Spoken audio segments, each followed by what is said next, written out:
जंगल में सूरज की पहली किरण अभी निकली ही थी कि बिजली कव्वी की काई काई ने पूरे जंगल की खामोशी तोड़ दी थी। अरे ओ कोमल चिड़िया, बाहर निकल, क्या सोती रहेगी? आज महीने की आखिरी तारीख है, मेरा किराया निकाल। कोमल चिड़िया डरी सहमी घर से बाहर निकलती है। क्या हुआ बिजली मालकिन, आज आप सुबह सुबह ही? अच्छा, क्या तुझे मालूम नहीं कि आज महीने की आखिरी तारीख है? निकाल मेरा किराया। मालकिन, फसल की कटाई में 2-3 दिन बाकी है। जैसे ही फसल काटूंगी इसे मंडी में बेचकर सबसे पहले आपका सारा कर्ज चुका दूंगी। ये सब मैं नहीं जानती। अगर कल शाम तक तूने मेरा किराया ना दिया तो तुझे तेरे बच्चों के साथ धक्के देकर निकालूंगी। ऐसा कहते हुए बिजली कव्वी वहां से चली जाती है। ये सब बातें सुनकर चिड़िया बहुत परेशान हो जाती है। बच्चों, आप दोनों घर में ही रहना, मैं अभी आती हूँ। ऐसा कहते हुए कोमल चिड़िया कबूतर के पास जाती है और रोते हुए सारी बात कबूतर को बताती है। कोमल बहन, क्यों रो रही हो? इस काली कवि की बातों का गम ना करो, वो तो है ही पत्थर दिल। कबूतर भैया, अब मैं कहाँ जाऊंगी? मेरे छोटे छोटे बच्चे हैं और जंगल में बारिशों का मौसम भी शुरू होने वाला है। ऐसे दिनों में हम कहाँ जाएंगे? चिड़िया बहन, मेरे पास इतने पैसे तो नहीं कि मैं तुम्हारे घर का किराया दे सकूं, लेकिन हाँ, मैं तुम्हारे लिए एक नया घर जरूर बना सकता हूँ। ये सुनकर कोमल चिड़िया बहुत खुश होती है। कैसा कैसा घर बनाकर देंगे आप कबूतर भैया? तुम चिंता नहीं करो, मेरे पास एक तरकीब है। आओ मेरे साथ, मैं तुम्हें एक ऐसा घर बना कर दूंगा जिसका कोई किराया नहीं मांगेगा। ऐसा कहते हुए कबूतर चिड़िया को अपने साथ ले जाता है।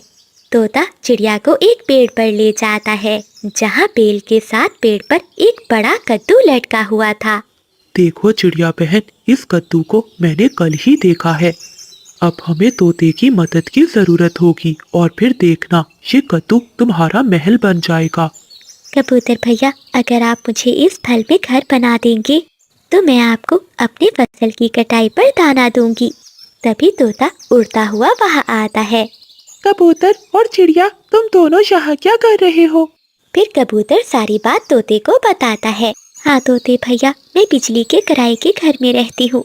उसने कहा है कि अगर आज शाम तक मैंने उसे किराया ना दिया तो वो मेरे बच्चों के साथ मुझे घर से निकाल देगी।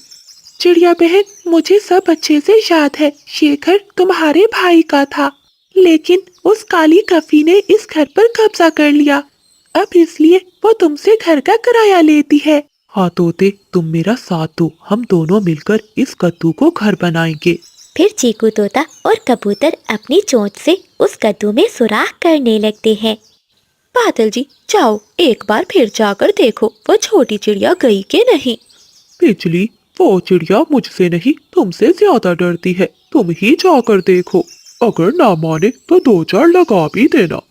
फिर बिजली कव्वी चिड़िया के घर जाती है, लेकिन चिड़िया वहाँ नहीं थी। अरे, ये छोटी चिड़िया कहाँ चली गई? कहीं मेरा किराया दिए बिना ही भाग तो नहीं गई? उड़ते उड़ते बिजली कव्वी तोते और कबूतर के पास पहुँच जाती है, जहाँ वो चिड़िया के लिए घर बना रहे थे।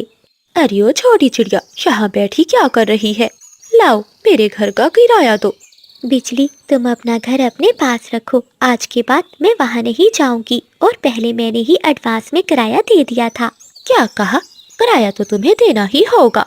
ऐसा कहते हुए बिजली कव्वी चिड़िया पर हमला कर देती है और उसे अपनी चोंच से मारने लगती है। तभी कबूतर और तोता आकर चिड़िया की जान बचाते हैं। बिजली, तुमने मुझ पर पंख उठाया, मेरी भी उल्लुओं से दोस्ती है। अब देखना मैं तुम्हारे साथ क्या करती हूँ। हाँ हाँ, देख लूंगी, जो करना हुआ कर लेना। चिड़िया को मारकर बिजली कव्वी वहाँ से चली जाती है। चिड़िया का कद्दू का घर बन चुका था। वो रात चिड़िया अपने बच्चों के साथ उसी घर में गुजारती है। अगली सुबह होते ही चिड़िया अपने दोस्त उल्लुओं के पास जाती है। उल्लू, उल्लू भैया, देखो उस काली कव्वी ने मुझे बहुत मारा है। उसने मेरी पूंछ पर मारा और मेरे पंखों पर भी मारा। हाँ चिड़िया, वो काली कवि कुछ ज्यादा ही बढ़ती जा रही है। कल ही उसने दूसरे जंगल के पक्षियों को भी मारा था, अब उसे रोकना ही होगा। उल्लू भैया, वो काली कव्वी कह रही थी कि उल्लू मेरा कुछ नहीं बिगाड़ सकते। अच्छा, तो ऐसी बात है, चलो चिड़िया बहन, तुम मेरे साथ चलो। फिर उल्लू अपने साथी उल्लू को लेकर चिड़िया के साथ वहाँ से उड़ता है। बिजली और बादल नदी के पास बैठे मीठा फल खा रहे थे। उल्लू पीछे से जाकर बिजली कभी को पकड़ लेता है। अब भागकर दिखाओ और अपने पति से कहो कि तुझे बचा ले, अगर बचा सकता है तो। उल्लू उल्लू मुझे छोड़ दो, बादल जी मुझे बचा लो। बिजली, हम जैसे गरीब पक्षियों पर तुम्हारा बहुत जोर चलता है, अब क्यों रो रही हो? मैंने कितनी बार कहा है तुझे काली कपी के जंगल के कमजोर पक्षियों को तंग मत करो। ऐसा कहते हुए उल्लू बिजली कपी की पिटाई शुरू करता है। बादल कप्पा तो ये सब देखकर अपनी जान बचाते हुए वहाँ से भागकर दूसरे पेड़ पर जाकर बैठ जाता है। उल्लू भैया, मैं वादा करती हूँ आज के बाद किसी को तंग नहीं करूँगी। बिजली, अब दोबारा कभी मुझसे घर का किराया मत मांगने आना। ऐसा कहते हुए चिड़िया और उल्लू वहाँ से चले जाते हैं। बादल का घने जंगल में सेब के पेड़ पर कप्पों का एक तिनकों का घोंसला था, जहाँ बादल कप्पा अपनी पत्नी और बेटी पिंकी कपी के साथ रहता था। बिजली, मैं यहाँ बैठा बैठा बोर हो रहा हूँ, तुम घोंसले में ही रहना और अंडे का ध्यान रखना। तब तक मैं नदी से घूम कर आता हूँ। खुद ये सारा दिन फिरता है और मैं यहाँ अंडे की रक्षा करने के लिए ही तो बैठी हूँ। मम्मा मम्मा, मैं भी जा रही हूँ। मैं अपने दोस्तों से खेलने जा रही हूँ। मेरे दोस्त मेरा इंतजार कर रहे होंगे। ऐसा कहते हुए पिंकी कभी भी अपने दोस्तों से खेलने निकल जाती है। मैं भी अपनी सहेली से मिलने जाऊंगी, मगर मैं इस अंडे का क्या करूं? अगर मैं यहाँ से ऐसे ही चली गई तो कोई पक्षी मेरा अंडा चुरा कर ले जाएगा। ऐसे कहते हुए बिजली कभी अपने पड़ोस में रहने वाली कोमल चिड़िया के घर जाती है। चिड़िया चिड़िया बहन, मैं अपनी माँ के पास जा रही हूँ। मेरी माँ बहुत बीमार है, प्लीज कुछ देर मेरे अंडे के पास बैठ जाओ। बिजली बहन, अगर आपकी माँ बीमार है तो आप जरूर जाइए। और हाँ, आप अंडे की चिंता मत करना, मैं ध्यान रखूंगी। फिर कोमल चिड़िया वहाँ से बिजली कपी के अंडे के पास जाकर बैठ जाती है और बिजली कपी अपनी सहेली से मिलने झरने पर चली जाती है। बिजली, तुम यहाँ और तुम्हारा अंडा क्या अकेला है घोंसले में? स्वीटी, मैंने उस छोटी चिड़िया से कहा कि मेरी माँ बहुत बीमार है, वो तो खुशी खुशी मेरे अंडे के पास बैठ गई। बिजली, तुम भी ना एक नंबर की झूठी हो। थोड़ी देर बाद कबूतर टोकरी लिए उस सेब के पेड़ से सेब तोड़ने आ जाता है। अगर कोई पत्थर अंडे पर लग गया तो ये अंडा टूट जाएगा, मुझे रोकना होगा कबूतर भैया को। ऐसा सोचते हुए कोमल चिड़िया नीचे कबूतर के पास जाती है। कबूतर भैया, अभी आप कोई भी सेब ना तोड़ें, क्योंकि कोई पत्थर भी बिजली के अंडे पर लग सकता है। बिजली घोंसले में नहीं है और मैं उसके अंडे की रक्षा कर रही हूँ।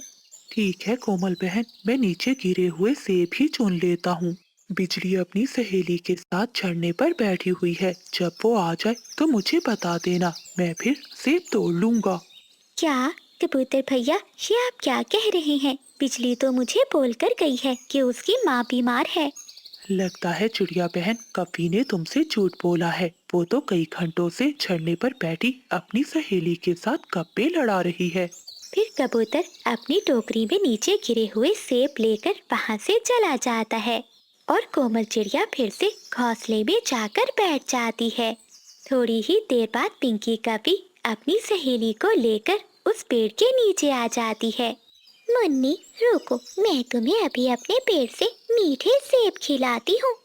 ऐसा कहते हुए पिंकी कपी एक पत्थर जोर से सेब के पेड़ पर फेंकती है, जो वापस आकर अंडे पर लग जाता है। कोमल चिड़िया घबरा जाती है और पिंकी कपी के पास जाती है। पिंकी, ये तुमने क्या कर दिया? बहुत बुरा हुआ, तुमने अपना अंडा तोड़ दिया। मैं बताऊंगी तुम्हारी मम्मा को। थोड़ी देर बाद बिजली कपी और बादल कप्पा भी वापिस आ जाते हैं। हाय, मैं मर गई। चिड़िया, ये मेरा अंडा कैसे टूट गया? बिजली बहन, मैंने तुम्हारे अंडे का बहुत ध्यान रखा, लेकिन तुम्हारी अपनी बेटी पिंकी ने पत्थर से ये अंडा तोड़ दिया। झूठ, ये झूठ है मम्मा। चिड़िया आंटी झूठ बोल रही है। मैंने आपका अंडा नहीं तोड़ा, बल्कि चिड़िया आंटी ही कबूतर अंकल को सेब तोड़कर दे रही थी। जब ये अंडा टूटा चिड़िया निकल जाओ, मेरे घोंसले से अभी के अभी निकल जाओ। मैं तुमसे बदला लूंगा, मैं छोड़ूंगा नहीं तुम्हें। ये सारी बातें सुनकर कोमल चिड़िया रोती हुई अपने घोंसले में चली जाती है। अभी कुछ दिन ही गुजरे थे कि कोमल चिड़िया कौवों के पास आती है। बादल भैया, मेरे घोंसले का ध्यान रखना, मैं अपनी दीदी से मिलने दूसरे जंगल जा रही हूँ। हाँ हाँ चिड़िया, चिंता नहीं करो, तुम जाओ, मैं तुम्हारे घोंसले में ही बैठ जाऊंगा। फिर कोमल चिड़िया वहाँ से चली जाती है। बादल कौवा कुल्हाड़ा लेकर कोमल चिड़िया का पूरा घर तोड़ देता है। अब पता चलेगा चिड़िया को कि अंडा कैसे तोड़ते हैं। पिंकी का भी ये सब देखकर बहुत डर रही थी। वो सच बताना चाहती थी, मगर वो सच बोलने से डर रही थी। शाम होते ही जब कोमल चिड़िया वापस अपने जंगल में आती है तो अपने घर को टूटा हुआ देखकर रोने लगती है। तोड़ दिया, मेरा घर तोड़ दिया। कौवो, तुम बहुत बुरे हो। चिड़िया, तुमने मेरा अंडा तोड़ा और हमने तुम्हारा घोंसला, हिसाब बराबर हुआ। बिजली, मैं यहाँ से जा रही हूँ, तुम सब बहुत बुरे हो। और पिंकी बेटी, याद रखना, जब तक तुम झूठ बोलोगी जिंदगी में हमेशा नाकाम रहोगी, क्योंकि झूठ एक न एक दिन पकड़ा ही जाता है। तभी वहाँ कबूतर आ जाता है और वो सारी बात कौवों को बताता है कि कैसे कोमल चिड़िया ने उनके अंडे की रक्षा की और कैसे पिंकी कपी ने उनके अंडे को तोड़ा।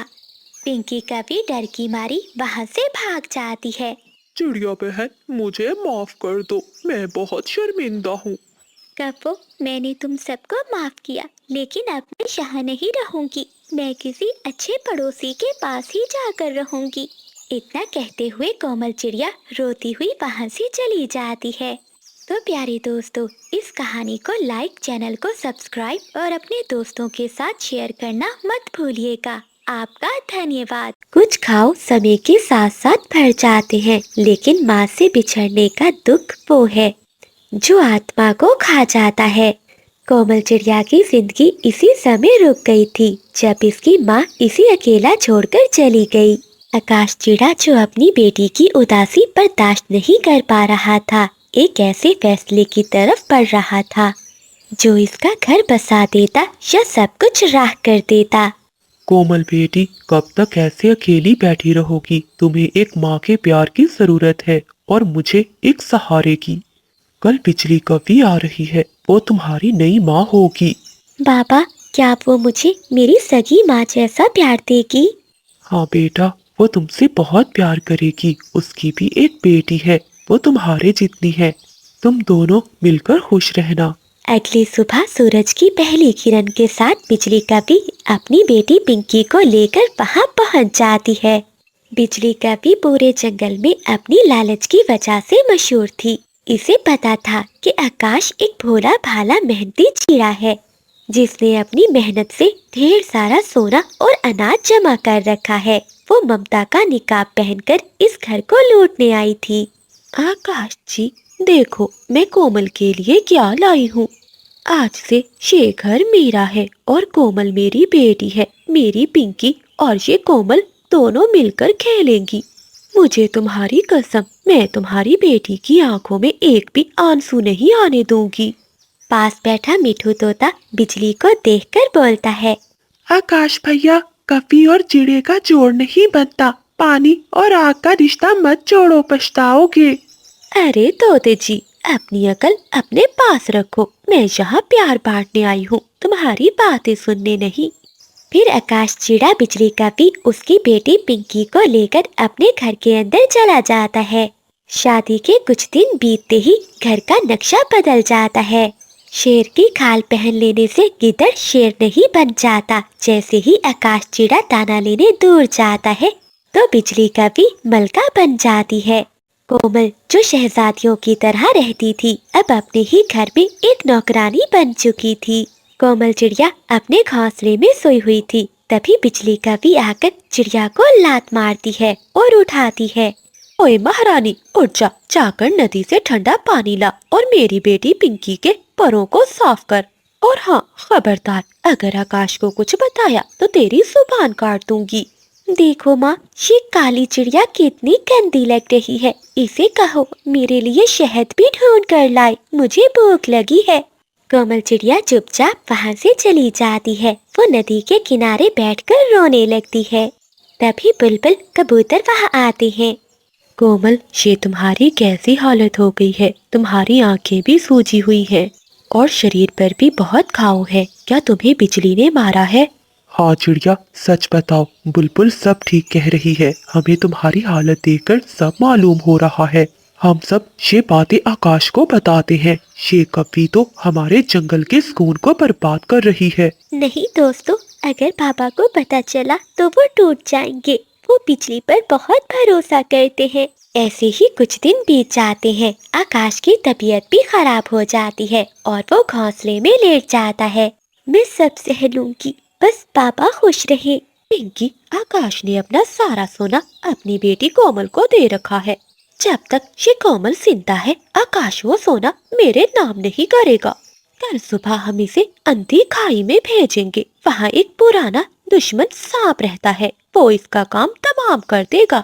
हाँ माँ, फिर तो सोना भी हमारा होगा और आकाश चिड़ा भी आपका गुलाम होगा। चीकू तोता जो खिड़की से गुजर रहा था, वो उन दोनों की बातें सुन लेता है। सालिमो, मुझे तो पहले ही तुम पर शक था। तुम्हारा अंजाम बहुत करीब है। तोता भागता हुआ कबूतर और बुलबुल के पास जाता है और उन्हें सारी बात बताता है। तोते, अंधी खाई एक ऐसी जगह है जहाँ सूरज की रोशनी पहुँचते हुए भी डरती है।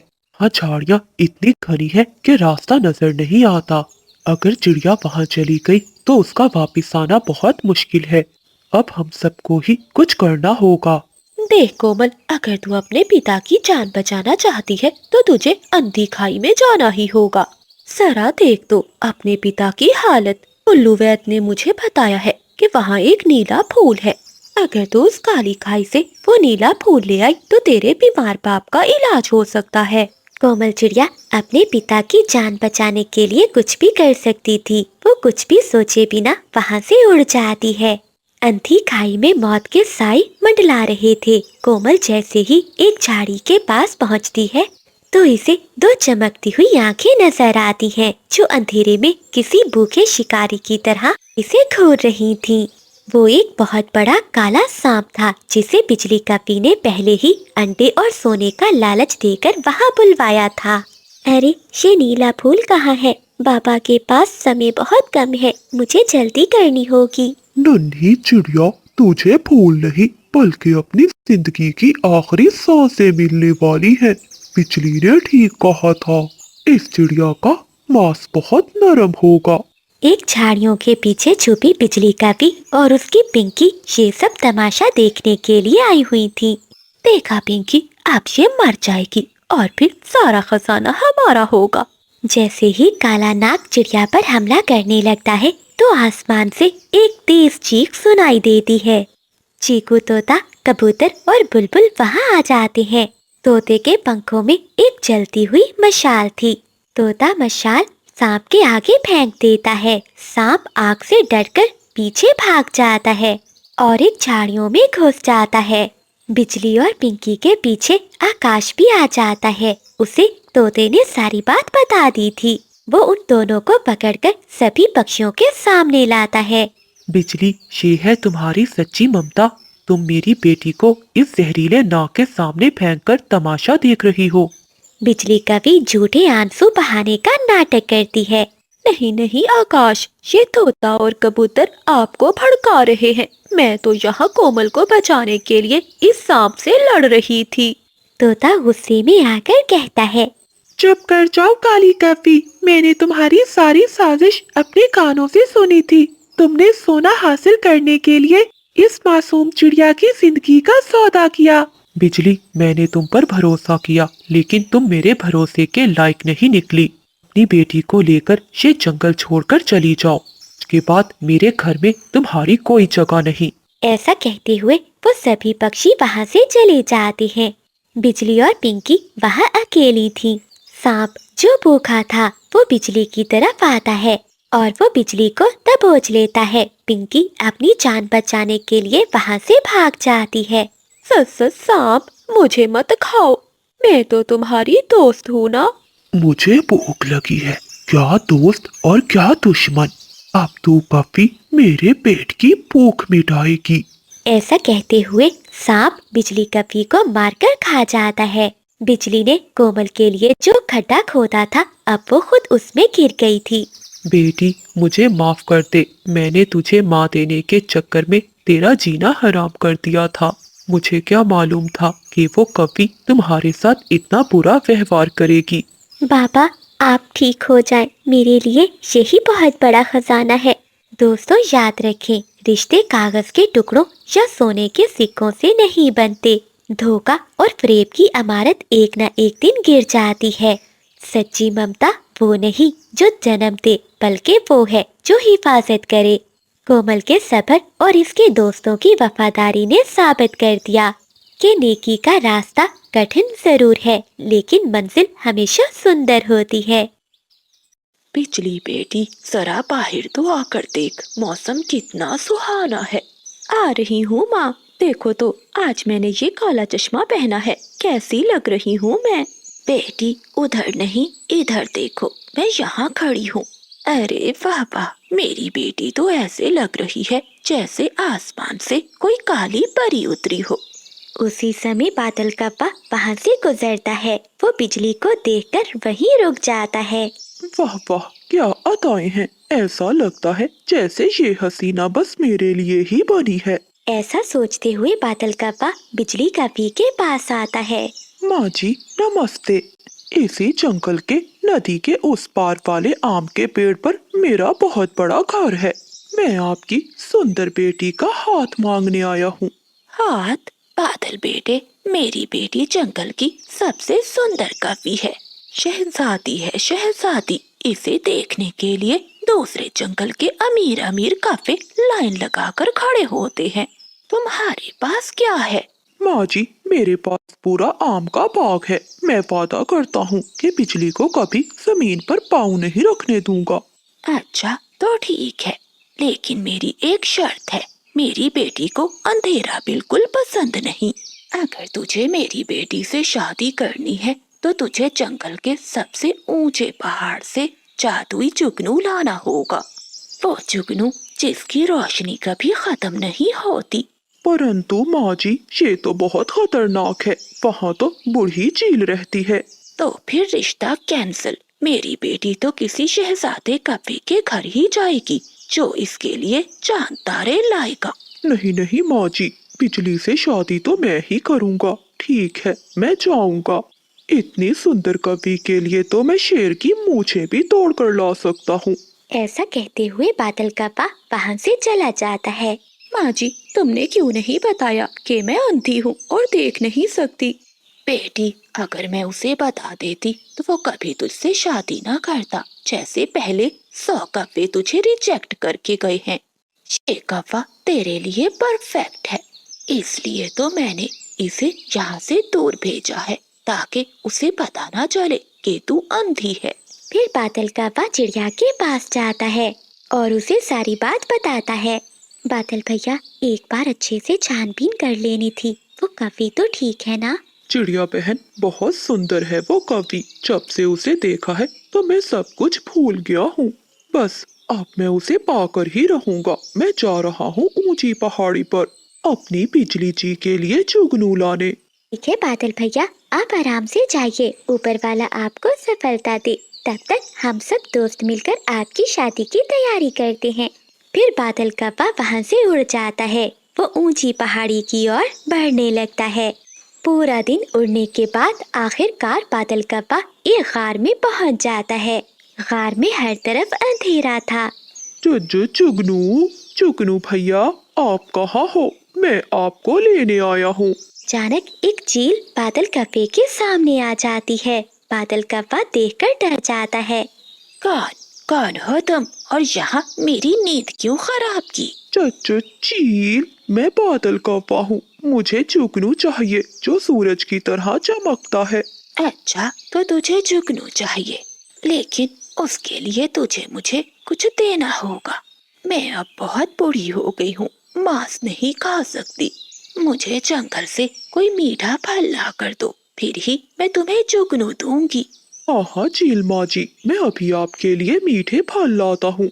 ऐसा कहते हुए बादल कप्पा खुशी खुशी उस गार से निकलता है और वो अपने आमों के बाग में जाता है, जहाँ वो एक टोकरी आमों से भर लेता है और वापस गुफा की ओर चला जाता है। ये लीजिए माँ जी, ये रहे आपके मीठे फल। बहुत मीठे आम हैं मेरे बाग के।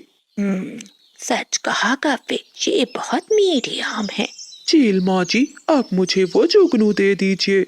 हाँ बादल, याद आया, वो जुगनू इसी गार के आखिरी कोने में एक बड़े मकड़ी के जाल में फंसा हुआ है। अगर हिम्मत है तो जाकर निकाल लो। फिर बादल कप्पा आगे बढ़ता है। वो एक बड़े मकड़ी के जाल में फंस जाता है। वो जितना निकलने की कोशिश करता है उतना ही उसमें फंस जाता है। तभी उसे सामने जुगनू नजर आता है। जुगनू, मेरे साथ चलो, मैं तुम्हें एक ऐसी शहजादी से मिलवाऊंगा जो आपको अपने सर का ताज बनाएगी। क्या ताज बनाएगी? मुझे सब पता है। वो कभी मुझे अपने घोंसले में बल्ब की तरह लटकाएगी। मैं नहीं जाता। देखो जुगनू, अगर तुम नहीं गए तो मेरी शादी नहीं होगी और मैं कबारा ही मर जाऊंगा। क्या तुम एक आशिक का दिल तोड़ दोगे? ये सुनकर जुगनू भी रोने लगता है। कभी तुम्हारी बात सुनकर मुझे रोना आ गया। मेरी साथी जुगनू, वो मुझे छोड़कर अकेले चली गई। तब से मेरा दिल टूट गया था और मैं इसी गुफा में रहने लगा। लेकिन आज मैं तुम्हारा दिल नहीं टूटने दूंगा। ऐसा कहते हुए जुगनू बादल कप्पे के साथ वहाँ से चला जाता है। आ गया बादल बेटा, मुझे यकीन था तू ये जुगनू जरूर लाएगा। हाँ हाँ माँ जी, ये लीजिए जुगनू, और अब मुझे अपना दामाद बना ले। फिर जंगल में शादी की रौनकें शुरू हो जाती हैं। बादल कौवा सच संवर कर अपने दोस्तों के साथ बारात लेकर आता है। चिड़िया बहन, मुझे कुछ ठीक नहीं लग रहा। इस कपी ने ये काली ऐनक क्यों पहनी है? तोते भैया, बादल ने कहा था कि बिजली को रोशनी पसंद नहीं, इसलिए हो सकता है उसने ये ऐनक लगाई हो। सावित्री अपनी बेटी को देखकर बहुत खुश थी। आज मेरी बेटी का नसीब चमक उठा है। बादल और बिजली की शादी हो जाती है। तभी भूरा कौवा वहाँ आता है। ये शादी रोक दो, बिजली अंधी है। ये सुनकर सभी पक्षी हैरान हो जाते हैं। लेकिन भूरे, अब तो शादी हो गई। मुझे तो पहले ही दाल में कुछ काला लग रहा था। माँ जी, आपने मुझे इतना बड़ा धोखा दिया। हाँ बादल बेटे, मेरी बेटी अंधी है। मैंने इसीलिए ये शर्त रखी थी ताकि तुम्हें सच का पता ना चले। बेटा, मैं डरती थी कि कोई अंधी कवि से शादी नहीं करेगा, मेरी बेटी तन्हा रह जाएगी। बादल, तुम्हारे तो सारे ख्वाब टूट गए। अब तुम क्या करोगे? दोस्तों, मैंने बिजली से इसकी खूबसूरती की वजह से प्यार किया था, लेकिन आज मुझे इसकी मासूमियत से प्यार हो गया है। अगर इसे नजर नहीं आता तो क्या हुआ, मेरी आंखें तो सलामत हैं। अब से मैं ही बिजली की आंखें बनूंगा। पति जी, क्या आप सच कह रहे हैं? मुझे तो लगा था कि आप ही बाकी कपों की तरह निकलेंगे। जैसे ही आपको मेरा सच मालूम होगा तो मुझे छोड़कर चले जाएंगे। नहीं नहीं बिजली, मैं तुम्हें कभी नहीं छोड़ूंगा। ऐसे वो सब बहुत खुश हो जाते हैं और फिर सब पक्षी मिलकर शादी का भोजन खाते हैं। बादल कौवा अपनी नई नवेली दुल्हन को लेकर अपने घर में चला जाता है। जंगल का माहौल खुशियों से भर जाता है।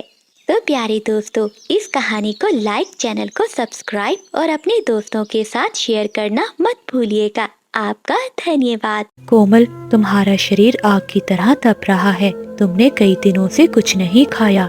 देखो, मुझे ये नदी के पार से एक छोटा सा मीठा फल मिला है। आधा तुम खा लो और आधा अपनी बेटी को दे दो।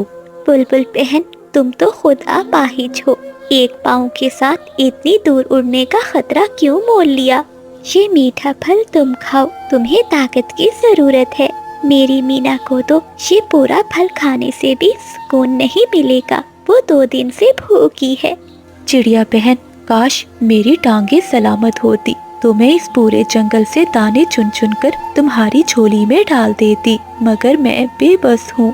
फिर बुलबुल वो मीठा फल मीना को दे देती है। मीना वो फल खाकर सो जाती है। कोमल चिड़िया और बुलबुल भूखी ही सो जाती हैं। अगली सुबह बुलबुल और कोमल चिड़िया दोनों कौवों के पास जाते हैं जो अपने घर के बाहर बैठे ताज़ा फल खा रहे थे। बादल, तुम्हारे पास तो ये पेड़ फलों से भरा हुआ है, जरा कोमल की हालत तो देखो। ऊपर वाले के लिए इस पर रहम करो और मीठा फल दे दो। बिजली कभी बुलबुल की बात सुनकर हंसने लगती है। बादल जी, जरा देखो, एक बीमार और दूसरी लंगड़ी, तुम दोनों की जोड़ी तो कमाल है। बिजली बहन, ऊपर वाले के लिए मुझे एक मीठा फल दे दो। मेरी बच्ची भूख से मर रही है। मैं वादा करती हूँ मैं उम्र भर तुम्हारी गुलाम बनकर रहूंगी। बस मेरी बच्ची को बचा लो। अरे जरा दूर होकर बात करो, बीमार कहीं की कहीं अपनी बीमारी हमें न लगा देना। हाँ, अगर चिड़िया तू अपनी बेटी को मेरे हवाले कर दे, मैं इसे शहर वाले जंगल में बेच आऊंगी। वहाँ इसे ढेर सारा खाना भी मिलेगा और तुझे पैसे भी मिल जाएंगे। बिजली, ये तुम क्या कह रही हो? मैं भूखी मर जाऊंगी लेकिन अपनी संतान का सौदा नहीं करूंगी। अच्छा, बड़ी चूं चूं करने लगी है, तो फिर यहाँ क्या लेने आई है? चल जा यहाँ से। ओए बुलबुल, तू इसका साथ देना छोड़ दे, वरना मैं तेरी दूसरी टांग भी तोड़ दूंगा।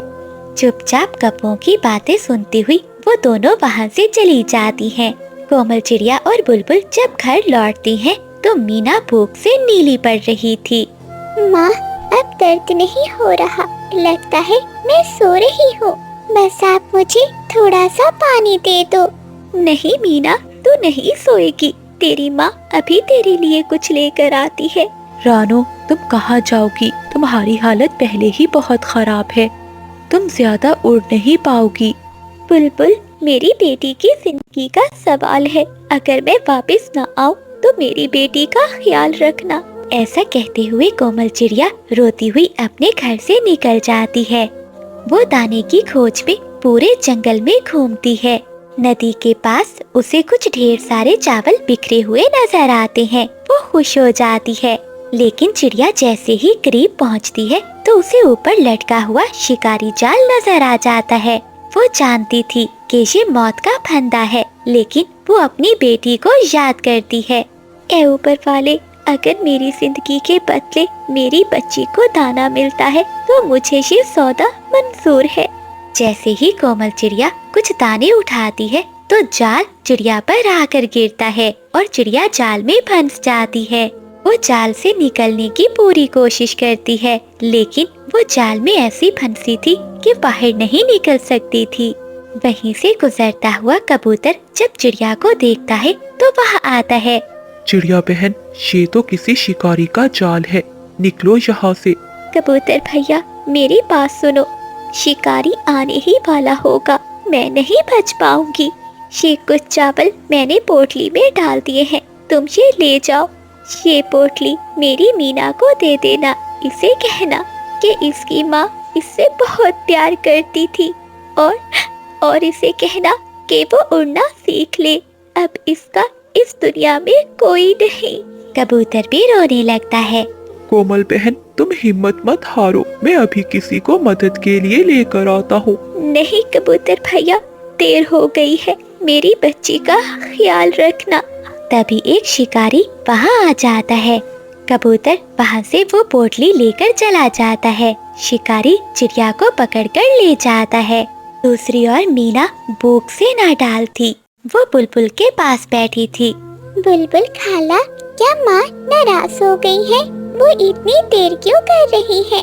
देखिए ना, अब तो सूरज भी छुप गया है, हर तरफ अंधेरा हो रहा है, मुझे बहुत डर लग रहा है। नहीं मेरी बच्ची, तुम्हारी माँ नाराज नहीं हो सकती। वो तुम्हारे लिए जंगल के सबसे मीठे दाने ढूंढने गई है, वो बस आती ही होगी, तुम हिम्मत मत हारो। खाला, जब माँ आएगी तो मैं इसे कहूँगी मुझे अब कभी दाना नहीं चाहिए। वो मुझे अकेला छोड़कर ना जाया करे। मेरी भूख खत्म हो गई है खाला, बस मेरा दिल घबरा रहा है। न जाने कोमल कहाँ रह गई है, बहुत समय हो गया है, अब तो मुझे भी डर लग रहा है। तभी कबूतर घर में आता है। उसके पास वो चिड़िया की दी हुई पोटली थी। क्या हुआ कबूतर भैया, तुम इतने घबराए हुए क्यों हो? कबूतर कुछ भी बोल नहीं पाता। वो पोटली बुलबुल के सामने रख देता है। कबूतर चाचा, ये तो मेरी माँ की पोटली है, वो कहाँ है? तभी कबूतर रोते हुए कहता है, मीना बेटी, तुम्हारी माँ अब कभी नहीं आएगी।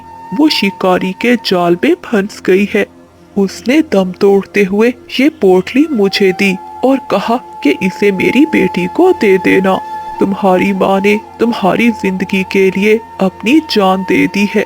नहीं कबूतर चाचा, ये झूठ है। मेरी माँ मुझे छोड़कर नहीं जा सकती। माँ वापिस आ जाओ, मैं ये दाने नहीं खाऊंगी। माँ, मुझे आपकी जरूरत है, इन दानों की नहीं। मीना फूट फूट कर रोती है। उसकी आवाजें सुनकर जंगल के सभी पक्षी भी वहाँ आ जाते हैं। जब वो देखते हैं कि कोमल ने सच में अपनी जान दे दी है, तो पहली बार उनके पत्थर दिल भी पिघल जाते हैं। बादल, हमने बहुत बुरा किया। काश हम चिड़िया को एक मीठा फल दे देते, तो आज वो जिंदा होती।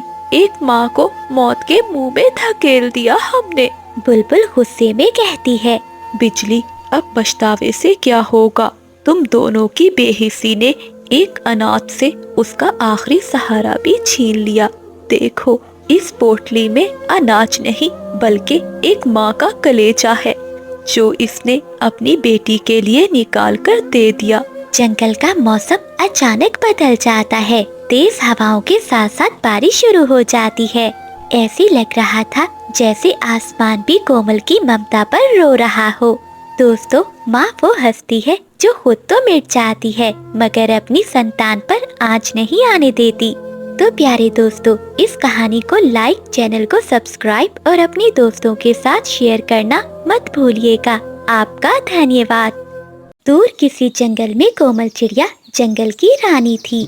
उसके राज्य में सभी पक्षी बहुत खुश थे। कोमल चिड़िया का मंत्री चीकू तोता था। वो चिड़िया को बहुत अच्छी सलाह दिया करता था।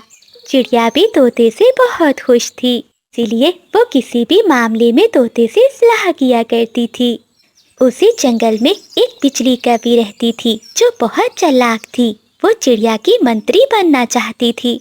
चिड़िया अच्छे से जानती थी कि बिजली बहुत चालाक है, इसलिए वो अपने पास उसे नौकरी पर नहीं रखती थी। जिस बात का बिजली कवि को बहुत दुख था और वो हर समय प्लान बनाती रहती थी कि कैसे वो चिड़िया से बदला ले और उस जंगल की रानी बन जाए। ये छोटी चिड़िया कितनी बुरी लगती है। मेरा मन करता है 1 मिनट से पहले इसे मार दूं। और वो मोटी चोंच वाला कितनी चापलूसी करता है। एक बार मुझे मौका मिल जाए, मैं दोनों से हिसाब बराबर करूंगी। एक बार मैं अपनी सहेली भूरी उल्लू के पास जाती हूँ, शायद उसके पास कोई उपाय हो। फिर बिजली कवि अपनी सहेली भूरी से मिलने दूसरे जंगल चली जाती है। क्या हाल है मेरी सहेली का? आज कैसे आना हुआ? भूरी, मुझे तुम्हारी याद आ रही थी, इसलिए तुमसे मिलने चली आई। बिजली, मैं तुम्हें अच्छे से जानती हूँ, बगैर मतलब के तुम कभी नहीं आती। बताओ क्या बात है? अच्छा, तुम इतना कह रही हो तो बता देती हूँ। भूरी सहेली, तुम तो जानती हो हमारे जंगल की चिड़िया रानी को। मुझे वो जरा भी अच्छी नहीं लगती। और उसका मंत्री तोता, वो तो मुझे उससे भी ज्यादा बुरा लगता है। मैं चाहती हूँ कि किसी तरह से मैं जंगल की रानी बन जाऊँ। अब तुम ही बताओ कि मैं क्या करूँ। बस बिजली, इतनी सी बात, ये तो कोई मसला ही नहीं है। मेरे पास ये जहरीले फूल हैं।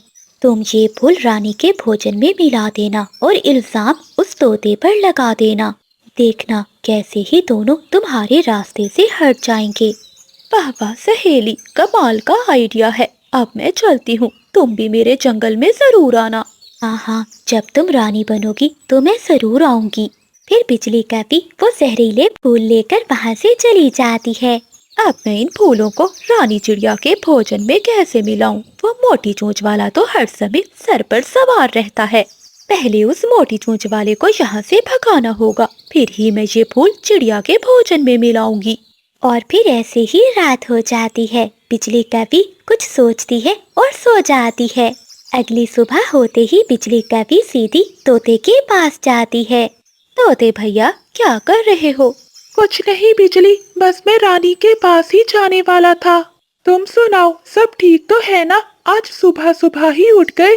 हाँ तोते भैया, मैं तुम्हें तुम्हारी दीदी का संदेश देने आई थी। कल मैं दूसरे जंगल गई थी। रास्ते में तुम्हारी बहन मुझे मिली थी। वो कह रही थी कि मेरे तोते भैया को संदेश दे देना, आज आकर मुझे मिल जाए, कि मैंने अपने भैया से कुछ जरूरी बात करनी है। तोते, मुझे तो तुम्हारी बहन की तबीयत ठीक नहीं लग रही थी। तुम जरूर आज अपनी दीदी से मिलने चले जाओ। मैं तो कहती हूँ कि अभी चले जाओ। मैं तुम्हारा रानी को बता दूंगी। बिजली, मेरी बहन ज्यादा तो बीमार नहीं थी। मुझे तो कुछ ज्यादा ही बीमार लग रही थी। तो ठीक है, मैं अभी चला जाता हूँ। तुम महारानी चिड़िया से कह देना। हाँ हाँ तोते, तुम चिंता नहीं करो, मैं बता दूंगी। फिर चीकू तोता दूसरे जंगल की ओर चला जाता है। फिर बिजली कभी अपने घोंसले की ओर वो पत्ते लेने जो कल वो अपनी दोस्त से लेकर आई थी।